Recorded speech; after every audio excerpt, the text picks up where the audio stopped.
तो पवन पुत्र हनुमान की जय। जय श्री राम, जय हनुमान। ऐसे आज पवन देवता बहुत ही ज्यादा प्रसन्न लग रहे हैं क्योंकि हनुमान जयंती जो आने वाली है। जी हाँ, मुझे इस पवन में जो है, इस टाइम पर जो पवन चल रही है, सुंदर सुंदर जो हवा चल रही है, ठंडी ठंडी हवा चल रही है, इस टाइम पर वीडियो को शूट करने में बहुत ही आनंद आ रहा है।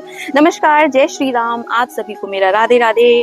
जय हो पवन सुत हनुमान जी महाराज की। आज का मेरा जो वीडियो है, आज हम बात करेंगे हनुमान जयंती के बारे में। भारतवर्ष में जो है 12 अप्रैल को हनुमान जयंती मनाई जा रही है। तो आज का जो टॉपिक है वो है हनुमान जयंती के। हनुमान जयंती के उपलक्ष्य में हम क्या कुछ करें जिससे हमें हनुमान जी बाबा की ब्लेसिंग्स मिले, हमारे जीवन से दुख दरिद्रता कैसे हम नष्ट कर सकते हैं, कैसे हम दूर कर सकते हैं, अपने जीवन में सुख शांति हम कैसे ला सकते हैं। आज इस वीडियो में मैं उसी सब बारे में बात करूंगी। हनुमान जयंती, जैसा मैंने कहा, 12 अप्रैल को हम मना रहे हैं। यह चैत्र मास की पूर्णमासी के दिन मनाया जाता है। हनुमान जी बाबा जो हैं वो चिरंजीवी हैं, वह ब्रह्मचारी हैं। उन्हें वरदान है कि वो पहले भी थे, वो आज भी हैं और वह हमेशा ही रहेंगे, क्योंकि उन्हें दीर्घ आयु का वरदान है। और भगवान हनुमान जी बाबा जो हैं वो साक्षात शिव जी के 11वें अवतार हैं। जी हाँ, वानर रूप में शिव जी के 11वें अवतार हनुमान जी बाबा के स्वरूप में पूजे जाते हैं। वह एक ब्रह्मचारी हैं। जी हाँ, तो आज का जो वीडियो है, आज मैं इसी बारे में बात करूंगी कि हनुमान जयंती वाले दिन हम क्या कुछ उपाय अपने जीवन में करें जिससे कि हम अपने जीवन में दुख और दरिद्रता को दूर करें और हनुमान जी बाबा का आशीर्वाद हमारे ऊपर बना रहे। सबसे पहले वीडियो में आगे बढ़ेंगे, बात करेंगे तो हमें हनुमान जयंती वाले दिन किन चीजों का ध्यान रखना चाहिए, कैसे हमें पूजा विधि, हमारी पूजा विधि क्या होनी चाहिए, क्या क्या चीजों का हमें दान करना चाहिए और क्या कुछ उपाय हमें करने चाहिए ताकि हम जीवन में हनुमान जी बाबा की ब्लेसिंग्स को पा सकें। तो सबसे पहले मैं बात करूंगी कि हनुमान जयंती वाले दिन हमें क्या नहीं करना चाहिए। हनुमान जयंती वाले दिन सबसे पहले यदि हमें किस चीज का ध्यान रखना चाहिए तो वो अपने शरीर की पवित्रता का ध्यान रखना चाहिए। यूं तो पवित्रता का ध्यान हमें अपने जीवन में हमेशा ही रखना चाहिए। जी हाँ, हम जब भी पूजा पाठ करते हैं हमें अपने जीवन में पवित्रता लानी चाहिए। चाहे वह मन से पवित्रता हो, चाहे वह शरीर की पवित्रता हो, चाहे वह आपके विचारों की पवित्रता हो। क्योंकि जब हमारे अंदर पवित्रता आएगी, हमारा मन शुद्ध होगा, हमारी आत्मा पवित्र होगी, तो कहीं ना कहीं भगवान की जो ब्लेसिंग्स है वो हमेशा ही हमारे साथ में रहेंगी।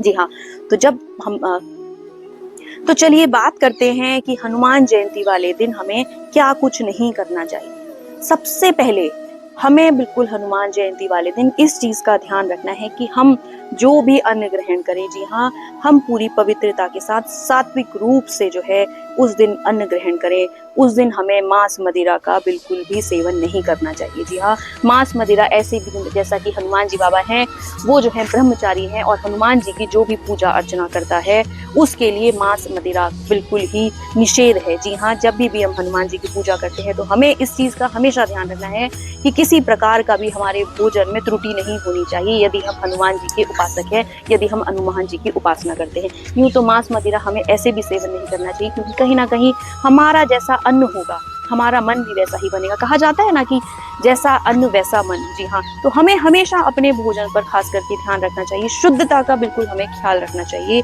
बहुत से लोग जो है जो हनुमान बाबा के उपासक होते हैं वह प्याज लहसुन का भी सेवन नहीं करते हैं।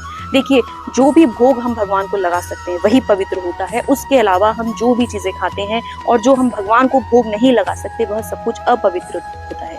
तो हमें पवित्रता का सबसे पहले उस दिन सबसे ज्यादा ख्याल रखना है।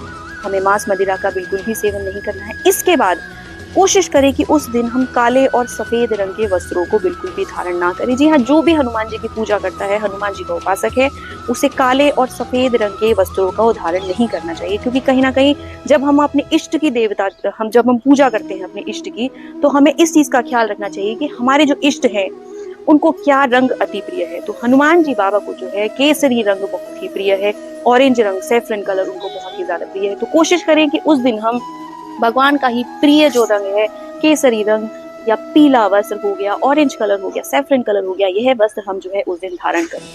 क्योंकि हनुमान जी बाबा कहीं ना कहीं इस रंग से बहुत ही ज्यादा पवित्र होते हैं। तो काले और सफेद वस्त्रों का भी निषेध है। इसके साथ ही साथ हनुमान जी बाबा को पंचामृत का जो है भोग नहीं लगता है। जी हाँ, हनुमान जी बाबा के लिए हमें यह भी ध्यान रखना है कि उस दिन हम पंचामृत से जो है हनुमान जी बाबा का स्नान ना करें।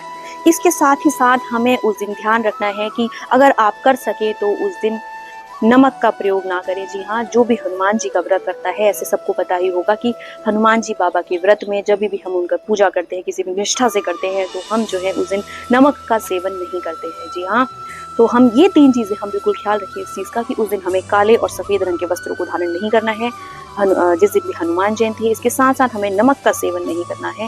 एंड हनुमान जी बाबा का जिस दिन भी बर्थडे रहेगा उस दिन हमें मांस मदिरा का बिल्कुल भी हमें सेवन नहीं करना है। यूँ तो मांस मदिरा का सेवन हमें ऐसे भी नहीं करना चाहिए, क्योंकि कहीं ना कहीं ये हमारे शरीर में नकारात्मक ऊर्जा को प्रज्वलित करता है, नकारात्मकता हमारे शरीर में आती है। अब बात करते हैं कि हमें उस दिन क्या कुछ करना चाहिए। हनुमान जी बाबा के बर्थडे वाले दिन हमें ध्यान रखना है कि हम सुबह सुबह उठें, भगवान स्नान करें और हम अपने घर में एक चौकी पर हनुमान जी बाबा की एक तस्वीर, या अगर हमारे घर में हनुमान जी बाबा की एक प्रतिमा पहले से ही है तो हम उस दिन जो है उस प्रतिमा को पहले उस चौकी पर ऊपर बैठाएं। उसके बाद भगवान को जो है स्नान कराएं और भगवान के आगे हम घी का दिया लगाएं। जी हाँ, घी का हम आटे का दिया बनाएंगे और आटे के दिए में हम घी डाल करके भगवान हनुमान के आगे प्रज्वलित करेंगे। अपनी मनोकामना भगवान से रखते हुए हम जो है अपने सारे कष्टों को हनुमान जी बाबा को बताएंगे। साथ ही साथ उस दिन जो है चमेली के तेल का जो है हम चोला चढ़ाते हैं हनुमान जी बाबा को। उन्हें चमेली का जो तेल है वो अति प्रिय है, तो बहुत से लोग जो हनुमान जी को चोला चढ़ाते हैं शनिवार या मंगलवार को, बहुत लोग नियम लेकर के रखते हैं कि उन्हें जो है चोला चढ़ाना है हनुमान जी बाबा को। तो उस दिन जो है आप चमेली के तेल में सिंदूर मिला करके हनुमान जी बाबा को चोला चढ़ा सकते हैं। अच्छा, जो व्यक्ति चोला चढ़ाता है उसके लिए मैं एक नियम आपको जरूर बताऊंगी कि बहुत से लोग जब चोला चढ़ाते हैं तो मैंने देखा है, मैं जब भी मंदिर में जाती हूँ तो ऊपर से शुरू करते हैं जब हम हनुमान जी को चोला चढ़ाते हैं। जी हाँ, जब हम हनुमान जी को सिंदूर चढ़ाते हैं तो बहुत लोग ऊपर से शुरू करते हैं। हमेशा इस चीज का ख्याल रखिए कि जब भी हम हनुमान जी को चोला चढ़ाते हैं तो हमें हमेशा उनके चरणों से शुरू करना चाहिए। जी हाँ, चरणों से शुरू करते हुए तब जाकर के हम ऊपर तक उनको चोला चढ़ाएं। जी हाँ, हम उनको सिंदूर जो हम चढ़ाते हैं उसको हम बेसिकली चोला चढ़ाना कहते हैं। जी हाँ, इसके साथ ही साथ हमें उस दिन जो है घी का दिया लगाना है। बहुत से लोग जो है तिल का दिया भी लगा सकते हैं, क्योंकि हनुमान जी बाबा को जो है तिल का दिया भी लगता है, उसमें कोई प्रॉब्लम नहीं है। तो जिस किसी के भी जीवन में मंगल दोष है, जी हाँ, तो हम बात करेंगे जिसको भी मंगल दोष है, जिसका भी मंगल दोष है, उस दिन वो जो है कुछ दिनों तक, जैसे कि आपने अगर शुरू किया मंगलवार से और अगले मंगलवार तक, आप जो है अपने जीवन में इस चीज का नियम लें कि आप 11 हनुमान चालीसा का पाठ जो है आप रोज करेंगे निष्ठा से। आप देखेंगे कि यदि आप हनुमान चालीसा का पाठ रोज कर रहे हैं तो आपको हनुमान बाबा की ब्लेसिंग्स अपने आप मिलेगी। कहीं ना कहीं जो भी नकारात्मकता आपके शरीर में है, यदि आपका भोजन जो है आपको लगता है कि सात्विक नहीं है, आप देखेंगे जब आप हनुमान चालीसा का पाठ निरंतर रूप से करेंगे तो आपको अंदर से शुद्धता बनेगी और आपको खुद से लगेगा कि आपको किसी भी गलत प्रकार का भोजन आप नहीं लेना चाहिए। आपको अंदर से लगेगा कि शायद आज प्याज लहसुन भी नहीं खाना चाहिए। तो अगर आप ऐसा नियम ले सकते हैं, क्योंकि देखिए जब तक हम जीवन में कोई चीज का त्याग नहीं करेंगे, बिना त्याग के हमें जीवन में नहीं कुछ मिल सकता। तो अगर आप हनुमान जी की उपासना कर रहे हैं तो आपको इन सब चीजों का अवश्य ही ख्याल रखना चाहिए। अगर आप प्याज लहसुन नहीं छोड़ सकते तो कम से कम मांस मदिरा का तो बिल्कुल ही ध्यान रखिए। तो मंगल दोष का, जिसका भी मंगल दोष है, शादी नहीं हो रही है, मांगलिक है और उसी से संबंधित अगर समस्याएं आ रही हैं, विवाह में अगर आपको विलंब हो रहा है, शादी नहीं हो रही है, तो आप हनुमान जयंती वाले दिन से इस चीज का नियम लें कि आप हफ्ता भर या 11 दिन तक नियमित रूप से जो है आप हनुमान चालीसा का पाठ करें। या फिर मैं सबसे ज्यादा आपको एक सरल उपाय बता रही हूँ कि आप जो है राम नाम, या तो आप लिखना शुरू करिए, एक कॉपी बना लीजिए और उसमें एवरी डे आप जो है राम नाम लिखिए। और जब आपकी वो पूरी कंप्लीट हो जाए नोटबुक, आप उसे बहते हुए पानी में भगवान राम को समर्पित करते हुए, हनुमान जी का नाम लेते हुए उसे विसर्जित कर दें। यदि आप यह भी नहीं कर सकते हैं तो आप सिंपल तुलसी जी की माला लीजिए। तुलसी जी की माला लेकर आपको सिर्फ राम नाम का जाप करना है। जी हाँ, नाम जप में जो है वो अपार शक्ति है। जी, नाम जप हम जब करते हैं तो अंदर से हमारी बॉडी जो है शुद्ध होती है, सारे विकारों को दूर करती है। कभी जब आप देखेंगे, यदि आप नियम लें कि आप जो है नाम जप कर रहे हैं, चाहे वह भगवान राम का नाम है, शिव जी का नाम है, चाहे वह राधा नाम है, या कोई भी नाम जप है, जब आप उसको नियमित रूप से करने लगते हैं तो आपका जो अंतरात्मा है, आपकी अंतरात्मा कहीं ना कहीं से शुद्ध होने लग जाती है। तो आप जो है, यह सबसे सरल उपाय है कि नियम ले लें कि तुलसी जी की कम से कम मिनिमम 11 माला आप राम नाम की चालू करें। आप देखेंगे कि जब आप नाम जब शुरू करेंगे तो आपके अंदर से बहुत सारी चीजों को, जो भी विकार थे वो निकलने लगेंगे। आपको अचानक से बैठे बैठे जो है रोना आने लगेगा जब आप भगवान से कनेक्ट करते हैं। जब हम कनेक्ट करते हैं अपने इष्ट से तो कहीं ना कहीं हम अपनी पुरानी चीजें, जो भी हमारे साथ गलत हुआ है या हमारे अंदर जो भी दोष है, हम उनको याद करते हैं और वह निकलने लग जाते हैं, हमारे शरीर से निकलने लग जाते हैं, हमारी आत्मा शुद्ध होने लग जाती है।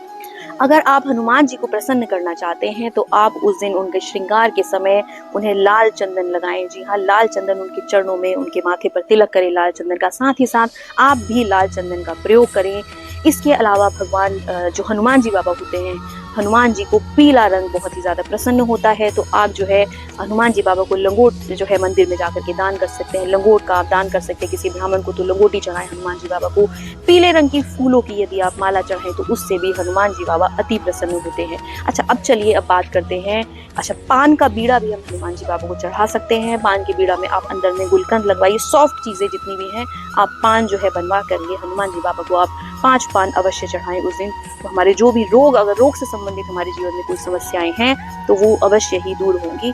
इसके साथ ही साथ यदि आपके जीवन में आर्थिक तंगी चल रही है या किसी भी प्रकार की कोई भी परेशानी आपके जीवन में काफी समय से चल रही है जिससे कि आपको निजात नहीं मिल पा रही है, आप कहीं ना कहीं बहुत उपाय करके देख चुके हैं, तो आप हनुमान जी बाबा का यह एक छोटा सा उपाय जो मैं आपको बता रही हूँ आप अवश्य ही करें। आप 11 पान के पत्ते ले लें और 11 पान के पत्तों पे लाल चंदन से आप राम लिखें। जी हाँ, राम लिख करके 11 पत्तों पे पीपल के आप उसकी माला बनाएं और माला बना करके अपनी जो भी समस्या है वो हनुमान जी बाबा को समर्पित करें, उनसे अपनी समस्या कहें, वहां बैठें और नियम लें कि 21 या 31 आप हनुमान चालीसा का पाठ जो है मंदिर में जाकर के बैठ करके करें।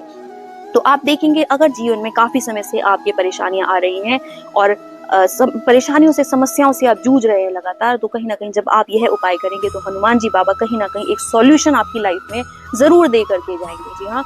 अच्छा, जब मैं एक चीज मैं आपको बताना चाहूंगी कि जब भी हम पीपल के पेड़ पर के पास जाते हैं और हम उससे जब पत्ते तोड़ते हैं, ऐसे बहुत से लोग मानते हैं कि जो पत्ते गिरे हो आप गिरे हुए पत्तों से ही माला बनाइए। यदि आपको नहीं मिले रहे हैं गिरे हुए पत्ते तो आप एक उपाय और कर सकते हैं। जब भी आप पीपल के पेड़ के पास जाएं तो आप सबसे पहले पीपल देवता की जड़ में जो है जल चढ़ाएं, थोड़ा सा चीनी मीठा कुछ भी लेकर के जाएं और चढ़ाएं और पीपल से, जी हाँ, पीपल देवता से आप प्रार्थना करें कि हे पीपल देवता, मुझे हनुमान जी की पूजा के लिए आपके पेड़ से 11 पत्ते चाहिए, तो कृपा कर आप मुझे आज्ञा दें कि मैं आपके पेड़ से 11 पत्ते तोड़ सकूं। यूं तो हमें आज्ञा जो है, जो भी पेड़ होते हैं अगर हम उससे फूल भी तोड़ते हैं तो हमें आज्ञा अवश्य लेनी चाहिए, क्योंकि कहीं ना कहीं जो पेड़ हैं, जो लताएं हैं, वो साक्षात स्वरूप है, वो भी जीव हैं। तो हमें, अगर हम उनकी कोई चीज यूज कर रहे हैं तो हमें उनसे आज्ञा अवश्य लेनी चाहिए, साथ ही साथ हमें उनका धन्यवाद भी करना चाहिए। जी हाँ, तो हम इस तरह से पीपल देवता से आज्ञा लेंगे और आज्ञा लेकर हम उससे 11 पत्ते तोड़ करके उस पे राम नाम लिख करके अपनी समस्या हनुमान जी बाबा के समक्ष रख के हम जो है हम अपनी प्रार्थना करें कि हमें भगवान से क्या चाहिए और क्या नहीं चाहिए, तो कहीं ना कहीं हनुमान जी बाबा जो है इस चीज का सॉल्यूशन जरूर लेकर के आएंगे। अच्छा, साथ ही साथ एक लास्ट उपाय मैं आपसे जरूर बोलूंगी, जिनकी भी लाइफ में शरीर से संबंधित हो, चाहे वो आर्थिक तंगी से संबंधित हो, चाहे वो संबंध से संबंधित हो, जी हाँ, वाद विवाद हो परिवार में, उनके लिए मैं आपसे एक बहुत अच्छा उपाय, हमें एक नींबू लेना है, नींबू को अच्छे से धो करके उसमें हमें 4 लौंग दबा लेनी है। जी हाँ, नींबू और 4 लौंग हमें लेनी है और उस नींबू के ऊपर हम वो 4 लौंग जो है लगा देंगे। उसके बाद उस नींबू को हम अपने ऊपर से 7 टाइम्स ऐसे करके रोटेट करेंगे anti clockwise, and anti clockwise rotate करके हम उसे मंदिर में लेकर के जाएंगे। वहाँ बैठ करके हनुमान जी के आगे हमें 11 हनुमान चालीसा का पाठ करना है, या कोई भी आप हनुमान मंत्र कर सकते हैं वहाँ बैठ करके, और अपनी समस्या उस नींबू को हाथ में लेकर के आप जो है भगवान के समक्ष रखेंगे, हनुमान जी बाबा के आगे चढ़ाएंगे और भगवान के चरणों बाएं पैर का सिंदूर थोड़ा सा लेकर के उस आप नींबू के ऊपर लगाएंगे। उस नींबू को आप अपने घर पे ला करके किसी भी शुद्ध स्थान में रख दें। अगर आपको शुद्ध स्थान नहीं समझ में आ रहा है कि कहाँ रखना है तो आप उसे अपने पूजा स्थल में भी ला करके रखते हैं, तो कहीं ना कहीं आप देखेंगे कि आपके जीवन में आ रही समस्याओं से आपको कुछ ना कुछ सॉल्यूशन मिलेगा अपने आप ही। भगवान किसी रूप में आकर के, किसी व्यक्ति के रूप में आकर के, किसी स्वरूप में आकर के आपकी सॉल्यूशंस जरूर लेकर के आएंगे, आपकी लाइफ में सॉल्यूशंस जरूर लेकर के आएंगे। तो ये मेरे आई होप आप सभी को ये वीडियो पसंद आया हो। तो ये मैंने आपसे कुछ छोटी मोटी चीज़ें आपसे शेयर करी कि हमें हनुमान जयंती वाले दिन क्या करना चाहिए, क्या नहीं करना चाहिए, क्या कुछ छोटे मोटे उपाय हैं जो कि हम करके अपने जीवन में कुछ परिवर्तन हम ला सकते हैं। तो आप सभी को आई होप मेरा वीडियो पसंद आया हो और हनुमान जी बाबा की ब्लेसिंग्स हम सब के ऊपर यूं ही बनी रहे और आशीर्वाद बना रहे भगवान का। जय श्री राम, जय हनुमान, राधे राधे।